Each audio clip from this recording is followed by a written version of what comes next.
there are fights. And then there are moments that define nations. From the townships of Soweto to the bright lights of Las Vegas, South African fighters didn't just step into the rings, they stepped into hostile territory. Different flags, different crowds, and different odds. Tonight, we count down the 5 greatest nights where South Africans went toe-to-toe with the world and refused to bow. This is for Fight 6. 1988. South Africa was isolated, politically cut off, sporting sanctions everywhere. In South Africa, I've hardly met a sportsman who didn't acknowledge that it's the boycott, South Africa's stage-by-stage exclusion from most international sport, that has provided the catalyst for this. And in that tension walked a quiet technician from Johannesburg. No, you're not. Brian Mitchell is the best junior lightweight in the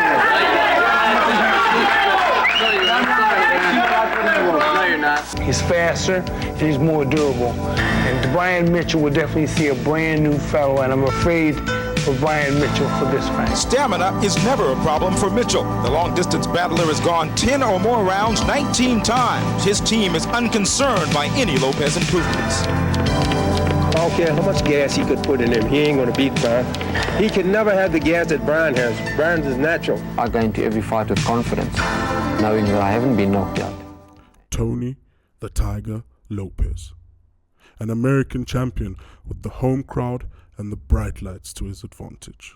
In business, this is personal, and that can get dangerous when it gets real personal, because I take things real personal. I don't let it go too easily. I apologize to him, but it's fine if he wants to psych himself up by using that to be more motivated. It's no problem with me.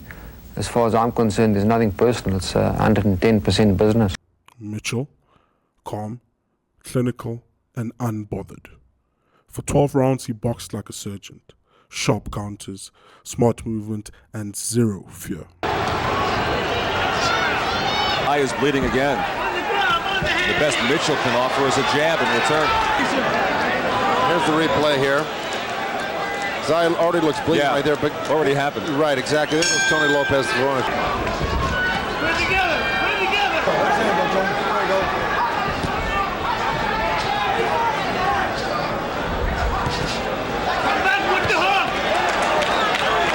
Lopez trying the uppercut, works the body, then the left.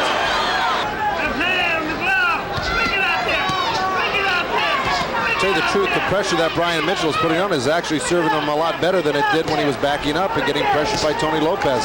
And Lopez ran into a short right hand there. Lopez, and if Tony has a tiger in his tank, he better take him out now because time's a-wasting. Mitchell connecting with a left hook. Oh, right hand from Brian Mitchell, the punch of the night. I was saying, do you get the feeling this is going the distance again? It certainly looks it, as long as Tony Lopez or Brian Mitchell doesn't take too many shots like Tony Lopez did on the ropes there. You know, you get hit with a couple or 3 of those in a row and it could be lights out because they are punching hard tonight. But it looks like a distance fight. Lopez is getting to the point where he needs a knockout.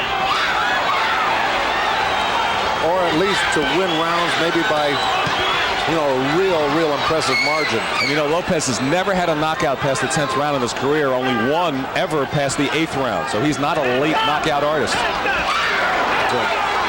Lopez needs a big punch here with 40 seconds to go. That eye definitely opened up for Brian Mitchell right now. Now it's bleeding. When the final bell rang, silence. Brian Mitchell had just taken away the WBA world title from the champion's backyard. That was a good fight. I applaud that one. That was a very good fight, but Brian Mitchell's corner feel that he's the new champ of the world, and they are celebrating. I think my jab was the key factor, and my condition was excellent. I was motivated this time. Last time I showed him too much respect in the earlier rounds, and I know I won the fight last time. I just came to fetch my belt, but this time I made sure.